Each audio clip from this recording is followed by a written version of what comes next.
आप सबको मेरा नमस्कार। और मुझे पता है कि अभी अभी एक प्रेस वार्ता खत्म हुई है, लेकिन आप लोग पुनः से आए उसके लिए हृदय से साधुवाद। 2 चरण के मतदान खत्म हो चुके हैं और कल तीसरे चरण का मतदान होने जा रहा है। जमीनी स्थिति राजनीतिक दलों से ज्यादा कोई नहीं जानता है और पूरी तरह से साफ है 2 चरणों के मतदान के बाद कि नरेंद्र मोदी और भारतीय जनता पार्टी बुरी तरह से चुनाव हारने वाली है। सुपड़ा साफ है 2 चरणों में और अब तीसरे चरण में भी मट्टी पलीद होने जा रही है, सरकार नहीं बनने की। यह मैं आपको दावे के साथ कह सकती हूं।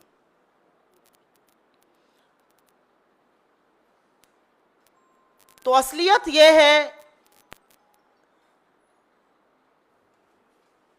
कि जब 2024 में नरेंद्र मोदी की सरकार नहीं बनेगी और लोग उनका सारा षड्यंत्र और सारी साजिश समझ चुके हैं, पूरा षड्यंत्र रचा गया आरक्षण को खत्म करने का, साजिश थी संविधान को समाप्त करने की। 400 पार का नारा ऐसे ही बहकाने के लिए नहीं दिया था। 400 पार के नारे की असलियत अनंत हेगड़े से लेके ज्योति मिर्धा, गिरिराज सिंह, विवेक देव रॉय, लल्लू सिंह सब ने बयां कर दी। जो लल्लू सिंह अयोध्या के सांसद कहते थे थोड़े दिन पहले तक कि संविधान बदला जाना है, उसको अपने बगल में खड़ा करके मोदी जी कल प्रचार कर रहे थे। तो संविधान बदलने की जो साजिश थी वो हिंदुस्तान को समझ में आ गई। जो आरक्षण खत्म करने के नापाक मंसूबे थे वो देश को समझ में आ गया और देश ने इनको हराने की ठान ली। तो 2 चरण के मतदान के बाद सुपड़ा साफ है, तीसरे चरण में भी मिट्टी पलीद होने वाली है। पहली बात ये कहनी थी। और अब जब ये सच लगातार सामने आ रहा है तो नरेंद्र मोदी और अमित शाह का निरंकुश प्रशासन, उनकी निरंकुश पुलिस हर वो बर्बरता कर रहे हैं जिसकी लोकतंत्र में, जिसकी सभ्य समाज में, जिसकी सार्वजनिक और राजनीतिक जीवन में कोई जगह नहीं है। पिछले 5 दिनों में कांग्रेस की सोशल मीडिया और डिजिटल टीम्स के साथ काम करने वाले प्रोफेशनल्स को गिरफ्तार करना, उनको प्रताड़ित करना, उन पर दबाव बनाना, उनके डिवाइसेस जब्त कर लेना, यह और कुछ नहीं, यह आपकी कायरता और आपकी बौखलाहट दिखाता है। आप किसको डरा रहे हैं? आप प्रोफेशनल्स को डरा रहे हैं। आप डेटा साइंटिस्ट, इंजीनियर्स, डॉक्टर्स, उन लोगों को डरा रहे हैं, राइटर्स, उनको डरा रहे हैं जो प्रोफेशनल्स हैं, जिन्होंने इस देश की गांधी, नेहरू, पटेल, बोस की विचारधारा को चुना और कांग्रेस के साथ काम करने को चुना। आप उनको डरा रहे हैं जिन्होंने सत्य चुना, जिन्होंने साहस चुना, जिन्होंने न्याय चुना। आपकी तरह आपके झूठ का चरणवंदन करने की से नकारा, उन प्रोफेशनल्स को आप डरा रहे हैं। आप किसी को दिन में, किसी को रात में कस्टडी में लेते हैं, उसको प्रताड़ित करते हैं, उसके डिवाइसेस जब्त करते हैं, मनमाने केसेस लगाते हैं। यह कौन सी कायरता है? यह कौन सी बौखलाहट है? अगर दम है तो राजनीतिक लड़ाई लड़िए, अगर दम है तो हमसे सामने आमने की लड़ाई लड़िए। आमने सामने की लड़ाई छोड़कर, रण छोड़कर प्रोफेशनल्स को प्रताड़ित करना, सोशल मीडिया के 22, 23, 24 साल के युवाओं को प्रताड़ित करना, हमारे उन पेड प्रोफेशनल्स को प्रताड़ित करना जो एक विचारधारा के अंतर्गत हमारे साथ काम कर रहे हैं, यह आपकी कायरता है, यह आपकी बौखलाहट है। तरस आता है आप पर कि आपकी इतनी हैसियत और इतनी हिम्मत नहीं रह गई है कि आप राजनीतिक लड़ाई करिए। अरे द्वंद तो राजनीतिक होता है। आइए मैदान में, दूध का दूध, पानी का पानी कर रही है जनता। आप किसके पीछे छुप रहे हैं? अगर लड़ना है तो सामने से लड़िए, कायरता मत कीजिए। प्रोफेशनल्स को, कोऑर्डिनेटर्स को, 22-23 साल के लड़के और लड़कियों को गिरफ्तार कर रहे हैं आप। यह दिखाता है आप कितना डरते हैं, यह दिखाता है आप कितने बड़े कायर हैं। ये कौन लोग हैं? ये वो लोग हैं जिन्होंने असल किताबें पढ़ी हैं, जिन्होंने असल शिक्षा अर्जित करी है, जो इस देश का इतिहास इस देश के संविधान को समझते हैं, जो आपकी व्हाट्सएप यूनिवर्सिटी के ग्रेजुएट नहीं है, जो चश्मा पहनकर आपका चरण वंदन करने को तैयार नहीं है, जो आपकी गुलामी करने को बर्दाश्त नहीं है, असलियत यह है आप उन लोगों के पीछे पड़े हैं, क्योंकि आपके अंदर दम नहीं है आमने सामने की लड़ाई करने का। हम जो भी कानून और न्याय संगत हो रहा है वो कर रहे हैं। हम कई जगह बेल्स मूव कर रहे हैं, जो भी कानून और न्याय संगत कार्रवाई होगी वो हम कर रहे हैं। लेकिन सोचकर दुख होता है और तरस आता है कि दुनिया की सबसे बड़ी फेक न्यूज फैक्ट्री को चलाने वाला प्रधानमंत्री, उस फेक न्यूज फैक्ट्री का दम भरने वाला गृह मंत्री इतना डर गए कि आप प्रोफेशनल्स के पीछे पड़ गए, कि आप इस देश के युवा के पीछे पड़ गए। वो युवा जिसने ठान ली है कि आपसे सत्ता दोबारा से हासिल करके वो रहेगा, वो युवा जो जानता है कि आप सत्ता में नहीं आएंगे क्योंकि वो उठ खड़ा हुआ है, वो युवा जो अपने भविष्य को लेकर चिंतित है, अपने आसपास होने वाली नफरत को वो मिटाना चाहता है, हराना चाहता है, उनको आप परेशान कर रहे हैं। हम इस मुद्दे पर दिल्ली पुलिस की कार्रवाई पर भी दो शब्द जरूर बोलना चाहूंगी। दिल्ली पुलिस बड़ी दौड़ दौड़ के कार्रवाई करती है। अमित शाह की दिल्ली पुलिस, अरे अमित शाह की दिल्ली पुलिस 72 घंटे हो गए, आपको एक कंप्लेन दी थी डीपीसीसी ने, हिम्मत नहीं थी उस पर एक्ट करने की। आज हम सुबह दिल्ली पुलिस के कमिश्नर से मिले, उन्होंने कार्रवाई करने का आश्वासन दिया है, हम देखेंगे उस पर क्या हो रहा है। लेकिन ना हम डरने वाले हैं, ना आपकी गीदड़ धमकियों को सुनकर मेरे प्रोफेशनल साथी दुबक कर बैठने वाले हैं। आपकी हर एक बात का ईंट का जवाब पत्थर से देंगे, आपके हर झूठ का पर्दाफाश करेंगे, आपकी नफरत को हराएंगे, आपकी संविधान के खिलाफ साजिश को बर्खास्त करेंगे और आरक्षण को समाप्त नहीं होने देंगे। क्योंकि इसी आरक्षण ने तमाम गरीबों को, तमाम आदिवासियों को, तमाम दलितों को, तमाम पिछड़ों को यह हक दिया कि वो खड़े होकर आपको निस्तो नाबूद कर सके। आपको क्या लग रहा है जो लोग कम वोट कर रहे हैं वो गर्मी की वजह से कम वोट कर रहे हैं? लोग कम वोट इसलिए कर रहे हैं क्योंकि उनमें आपके लिए उत्साह नहीं है। हमारे लोग जबरदस्त तरीके से बाहर आके वोट कर रहे हैं, आपके लोग घर में बैठे हैं। उनसे बर्दाश्त नहीं हो रहा है एक ऐसा आदमी जो लगातार झूठ बोलता है, उनसे बर्दाश्त नहीं हो रहा है एक ऐसा आदमी जो 10 साल की सत्ता में काबिज रहने के बाद आज भी नेहरू और कांग्रेस और राहुल गांधी को सिर्फ और सिर्फ अपशब्द कहकर अपनी सरकार चलाना चाहता है। इसलिए जरूरी है कि जिन लोगों को चुप्पी बर्दाश्त नहीं है, जो सत्य और साहस के साथ खड़े हैं, उनके खिलाफ आप अपनी घिनौनी गंदी साजिश बंद कर दीजिए। और मैं अमित शाह की आंख में आंख डालकर कहने को यह तैयार हूं कि ना आपकी दिल्ली पुलिस से डरते हैं, ना आपसे डरते हैं। आपके हर झूठ का पर्दाफाश करके रहेंगे, आपकी फेक न्यूज फैक्ट्री को बर्बाद करके रखेंगे, आपको फेक न्यूज नहीं फैलाने देंगे। दुनिया की सबसे बड़ी फेक न्यूज फैक्ट्री जिन्होंने चलाई, जिसकी फेक न्यूज फैक्ट्री ने दंगे कराए, जिसकी फेक न्यूज फैक्ट्री ने वैमनस्यता फैलाई, जिसकी फेक न्यूज फैक्ट्री ने हिंदू मुसलमान को लड़ाया, जिसकी फेक न्यूज फैक्ट्री ने लोगों की आरक्षण की मांग को दबाया, जिसकी फेक न्यूज फैक्ट्री से लाठियां बरसी, उस फेक न्यूज फैक्ट्री को हम बिल्कुल भी बर्दाश्त नहीं करेंगे। मेरा अपना मानना है कि इस देश में 4 जून को एक नई सरकार बनेगी, एक नया प्रधानमंत्री बनेगा, और यह दावे के साथ कह सकती हूं वो नरेंद्र मोदी नहीं होंगे। और जब वो नया प्रधानमंत्री बनेगा तो वो 10 साल का फलसफा भी देखेगा, 10 साल की समीक्षा होगी, और नया प्रधानमंत्री इस देश में न्याय की, इस देश में सत्य की, इस देश में साहस की दोबारा से वो नींव रखेगा जिसकी बुलंदी पर हमारा देश खड़ा है। आपने 10 साल में जितना नुकसान इस देश का हो सकता था वो किया।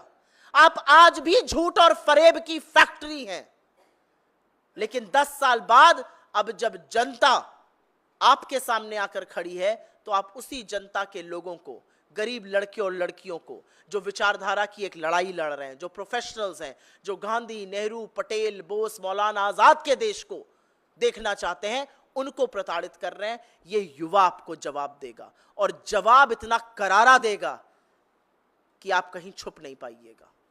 आपके सवालों का स्वागत है, और जैसा कि मैंने कहा, मेरे जिन साथियों के खिलाफ अमित शाह की दिल्ली पुलिस ने या इस सरकार के निरंकुश प्रशासन ने बर्बरता की है।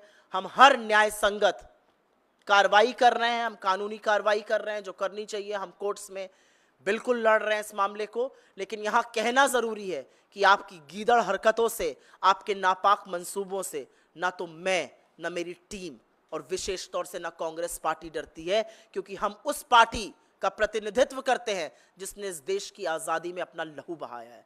मेरे नेता आपकी आंख में आंख डालकर जब सवाल पूछते हैं तो आप गीदड़ों की तरह उनके खिलाफ साजिश करते हैं, उनकी सदस्यता छीनते हैं। तो घबराइए मत, हम आपको कहीं भागने नहीं देंगे। सवालों का जवाब आप ही से दिलाएंगे और हर सत्य का सामना आपको करना पड़ेगा। Any questions on this?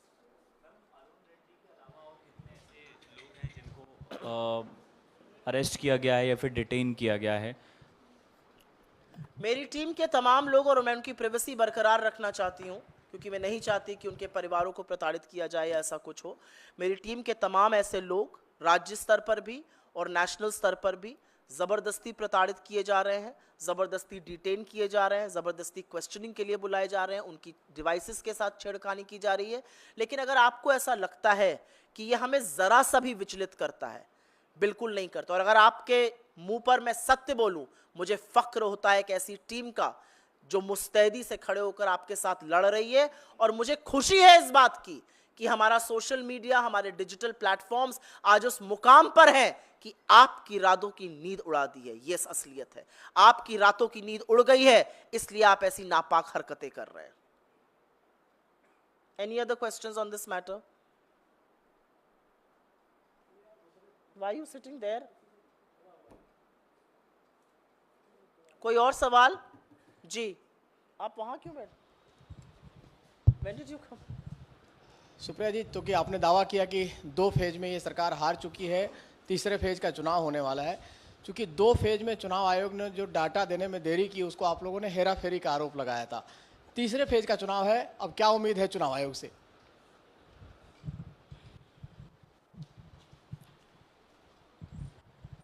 सोच रही हूं किस तरह से निष्पक्ष चुनाव आयोग को निष्पक्ष कहा जाए, इसलिए आपका जवाब देने में वक्त लगा। निष्पक्षता का भ्रम तो रहने दो।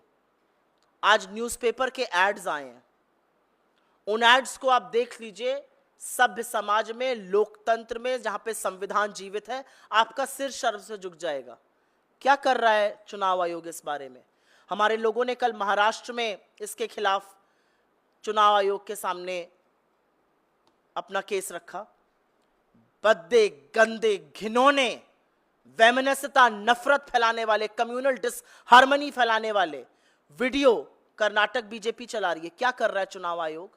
राहुल गांधी जी के वीडियोस की काट छाट करके उसमें से SC, ST, OBC, सामान्य गरीब वर्ग को काट कर सिर्फ माइनॉरिटीज को छोड़कर वो वीडियो चलाए जा रहे हैं। क्या कर रहा है चुनाव आयोग? चुनाव आयोग 1 महीने तक कुछ नहीं कर पाया जब दिल्ली शहर में बड़ी बड़ी होर्डिंग्स लगी थी जिसको चुनाव आयोग ने स्वीकृति नहीं दी थी। तो मैं तो चाहती हूं कि इस देश के लोकतंत्र के लिए एक निष्पक्ष चुनाव आयोग का निष्पक्ष रहना जरूरी है। निष्पक्षता कायम रहे और निष्पक्षता का थोड़ा सा भ्रम रहे तो अच्छा रहेगा।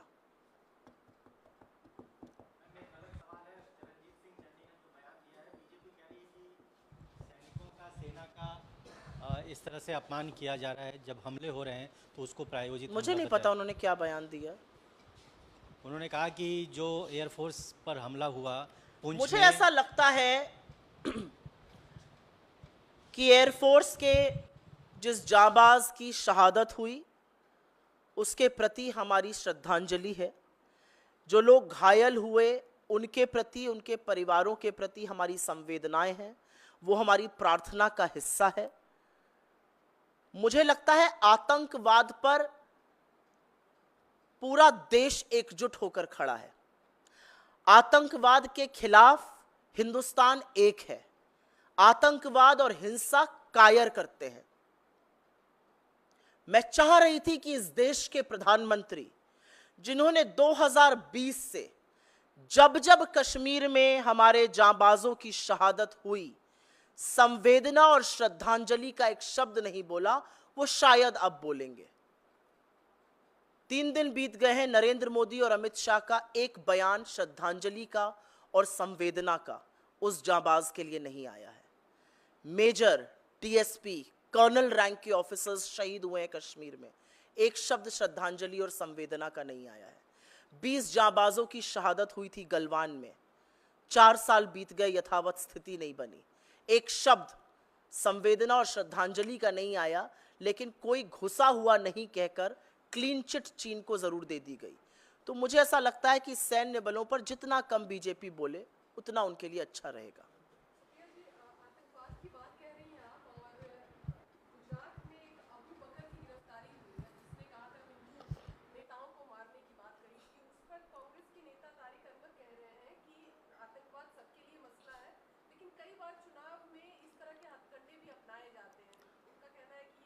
मैं कांग्रेस की अधिकृत प्रवक्ता हूं और मैंने आतंकवाद पर जो कहा, मैं आशा करती हूं आपके कैमरे ने रिकॉर्ड किया और आपका चैनल उसको लूप में चलाएगा।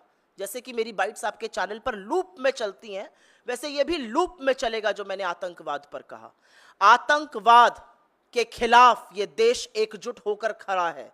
आतंकवाद में हमने अपने लोगों की शहादत दी है, अपने 2-2 प्रधानमंत्रियों को कुर्बान किया है। इस देश के तिरंगे में हमारा लहू शामिल है। तो हमसे आतंकवाद पर न विवाद करिए न सवाल कीजिए और मेरी बाइट लूप में चलाइए। जी, प्रवक्ता रही हैं मैम राधिका खेड़ा, उन्होंने आरोप लगाया है कि कांग्रेस में जब वो थी तब उन्होंने अपनी बात सबको रखी, लेकिन उनके साथ न्याय नहीं हुआ। वो राम मंदिर गई तो उसके बाद से उनको साइडलाइन कर दिया गया, डिबेट्स में भी जाने नहीं दिया गया। सर्वप्रथम राम मंदिर जाने वालों में से मैं थी। मैं अविनाश पांडे जी के साथ, अजय राय जी के साथ, अखिलेश प्रताप सिंह जी के साथ, दीपेंद्र हुडा जी के साथ, आराधना मिश्रा मोना जी के साथ राम मंदिर दर्शन करने गई थी।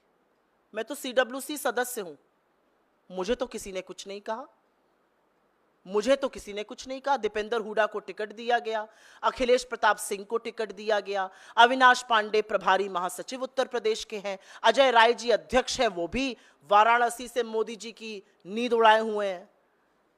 तो भाई ये जो स्क्रिप्ट है ना, ये थोड़ी बोरिंग हो गई है और सबके लिए एक ही तरह की लिखी जाएगी, तब तो पता चल जाएगा स्क्रिप्ट कौन लिख रहा है। अरे स्क्रिप्ट में तो प्रधानमंत्री जी भी बोरिंग पुरानी स्क्रिप्ट पढ़ रहे हैं, हमारे वालों को भी वही बोरिंग पुरानी स्क्रिप्ट पढ़ाई जा रही है। तो मेरा अपना मानना है कि आपके कुछ वैचारिक मतभेद हो सकते हैं, आपके कोई रीजन हो सकते हैं जाने के, रुकने के, वो तमाम चीजें हैं, उस पर चर्चा हो सकती है। लेकिन राम का नाम तो बदनाम मत करो, क्योंकि राम मंदिर तो हमारे विक्रमादित्य जी भी गए, हम भी गए, चरणजीत सिंह चन्नी जी भी गए, तमाम मैंने नाम बता दिए, तमाम हमारे नेताओं ने जाके रामलला के दर्शन किए। हम में से तो किसी के ऊपर कोई कार्रवाई नहीं हुई और हम लोग तो मुझे लगता है मेन स्ट्रीम लीडर्स हैं कांग्रेस पार्टी के।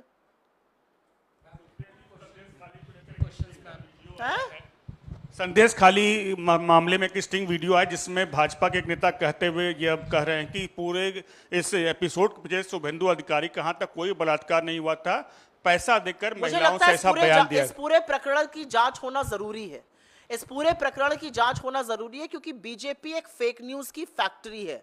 उसके लीडर झूठे हैं, लगातार झूठ बोलते हैं, और अगर किसी ने ऐसा किया है तो उसने सभ्य समाज नहीं, उसने आधी आबादी के नाम पर कलंक किया है। तो उसका सच सामने आना चाहिए, तफ्तीश और प्रोब जरूर होनी चाहिए, इन्वेस्टिगेशन होना जरूरी है। कैश बरामद हुआ है, प्रधानमंत्री नरेंद्र मोदी ने उड़ीसा की रैली में बोला कि ना खाऊंगा ना खाने दूंगा।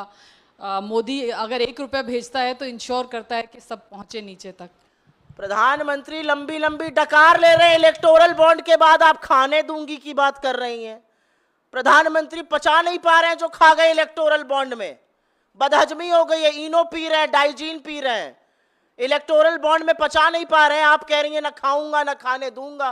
इलेक्टोरल बॉन्ड में आपने उन लोगों से चंदा लिया जिनको आपने धंधा दिया, कटमनी, आपने एक्सटॉर्शन रैकेट चलाया, सीबीआई ईडी इनकम टैक्स की रेड कराई, चंदा आया, अप्रूवर बना, मामला खत्म। आपने तो गोमांस वालों से चंदा लिया है, आपने तो बीफ कंपनी से चंदा लिया है, आपने इतना चंदा लिया है कि वो पच नहीं पा रहा है। आप डकार लेकर भी पचा नहीं पा रहे, अपच हो गई है आपको। आप क्या बात करते हैं मैं खाऊंगा ना खाने दूंगा? और असलियत यह है कि सुप्रीम कोर्ट ने आपकी कलई नहीं खोली, उन्होंने ऑपोजिशन को पूरा खाका दे दिया है, किस तारीख को किसने कितना पैसा इनको दिया और उसके कितने दिन बाद उसको धंधा मिला, किस तारीख को रेड हुई, उसके कितने दिनों बाद पैसा आया, ऐंठा गया चंदा, रेड बंद हो गई, केस बंद हो गया। तो ये देश आपको लगता है इतनी जल्दी भूल जाएगा? अरे अपच हो गई, आप पचा नहीं पाए जो आपके पास इलेक्टोरल बॉन्ड में आया। जी, have written to Election Commission saying that what Rahul Gandhi has mentioned about their appointments, that they are associated or affiliated with BJP or RSS. So what you have to say on I think the very fact that they have written that they are not associated tells you how entrenched and how associated they really are. साच को तो आज नहीं क्यों लिखने की जरूरत थी? The reality is that the system has been infiltrated by members of the RSS, by the people who hold the RSS ideology, whether it is academia, whether it's the bureaucracy, whether it's the lateral entry. That's what this government has done. People who have no faith in the constitution of this country are today sitting in academia, are today sitting in decision-making bodies. And may I dare say, large sections of the media and the judiciary as well. Thank you. the office of Congress was vandalized last night. What do you have to say on that? Uttar Pradesh में अमेठी और रायबरेली दो star constituencies कही जाती हैं। अमेठी में कल शाम को जब हमारे कैंडिडेट किशोरी लाल शर्मा जी अपने दफ्तर में एक मीटिंग ले रहे थे, तो भाजपाई जो अब सीसीटीवी कैमरे की फुटेज आ गई है, आकर धुत नशे में कार तोड़ने लगते हैं और पुलिस वहां पर मूक दर्शक तमाशबीन बनी रही। स्मृति ईरानी हार से इतना डरती हैं? अरे एक आम कार्यकर्ता आपको हरा देगा, इसमें कौन सी बड़ी बात है? ये तो लोकतंत्र की मजबूती है। आप गुंडागर्दी कराएंगे, आप गुंडई पे उतर आएंगे, आप कारें तोड़वाएंगे? जब जनता ने मन बना लिया है कि आपको उखाड़ फेंकेगी, तो आप एक नहीं 10 और कारें तोड़वा दीजिए, जनता उखाड़ कर ही मानेगी।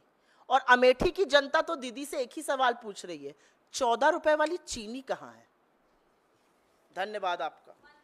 जी हाँ, बोलिए। ये भी लूप में चलाना, आपके नेटवर्क पे तो लूप पे चलता है ना। Sure. Ma'am, Acharya Pramod Krishnan has given a statement. Who? Or Acharya Pramod Krishnan, former member of Congress Party, Acharya Pramod Krishnan has given a statement in which he mentioned that in a meeting after Ayodhya verdict of Supreme Court, Rahul Gandhi has said to his close aides that when Congress Party will come into power, they will form a superpower commission and will overturn the Ram Mandir decision, just like Rajiv Gandhi overturned the Shah Bano decision. I think it's time that some of these people must visit doctors. I think they're hallucinating or they are consuming articles that are prohibited. I really think this substance abuse is perhaps taking a lot of precedence in our polity today. I do believe he should consult a good psychiatrist. I do believe that mythomania is a disease that the Prime Minister of this country suffers from, and I think it's trickling down to either members of his party or some of the turncoats who you named. Thank you. मुझे ऐसा लगता है कि झूठ बोलना एक बड़ी गंभीर बीमारी है। इस देश के प्रधानमंत्री उससे जबरदस्त तरीके से ग्रसित हैं, उनके पार्टी के लोग लगातार झूठ बोलते हैं और हमारे जो कुछ दल बदलू जिनको हमने दूध की मक्खी की तरह निकाल दिया, वो भी झूठ बोलते हैं और जबरदस्त झूठ बोलते हैं। लेकिन मुझे ऐसा लगता है मानसिक रोगी होने में और झूठ बोलने में थोड़ा ही अंतर है। डॉक्टर से परामर्श जरूर करना चाहिए। धन्यवाद।